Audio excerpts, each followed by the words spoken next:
really significant. So I think aside from the key role that the industry has to play in helping women to improve their financial futures, some of the numbers that exist around this opportunity are really significant. So, for example, a 2019 Kantar report found that if investment providers were able to engage more meaningfully with women, then the results would generate an additional £12.4 billion from millennial women and a not insignificant £24.4 billion from Generation X women.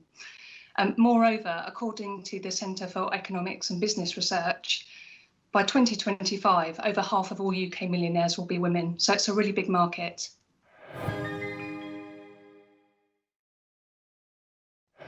I think one thing to highlight, and something that was very clear in the research that was undertaken for our latest report, Unlocking the Power of Advice, was that women who do seek advice report really high levels of satisfaction.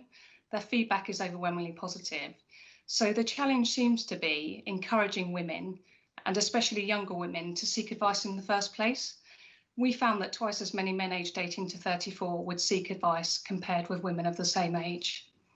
So just to give you a bit more insight around that, some of the responses that we had from females that took part in the survey cited lack of time, but also lack of confidence. So just not feeling that they had sufficient wealth in order to warrant them going out and speaking to an advisor.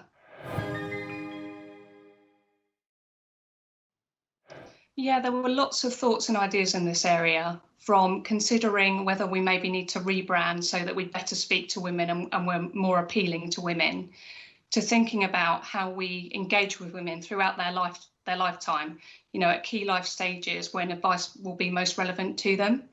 The intergenerational wealth piece also came through really, really strongly as a way to connect with the whole family, as did looking at how we reduce the amount of industry jargon that we have. So thinking about changing some of the language that we use.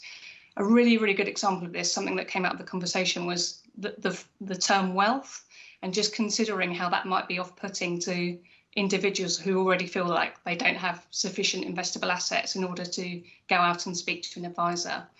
And then we also talked about the role that social media has to play, and how it will help us to reach and appeal to a broader demographic and get the message out there as in terms of what value financial advice can offer for everyone.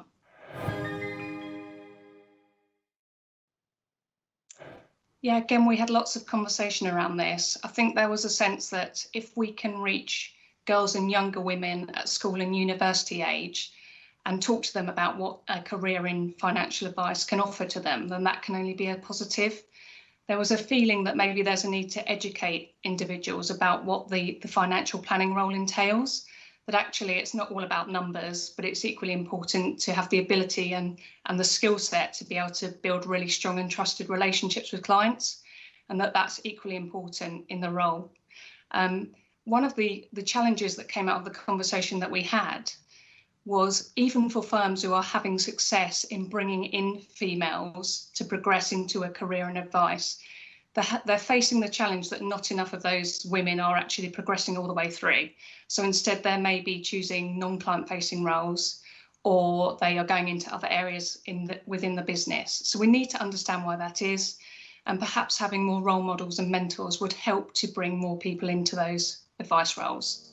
If you'd like to find out more and read a full copy of our report, then please visit our website by searching for FundsNetwork Financial Power of Women.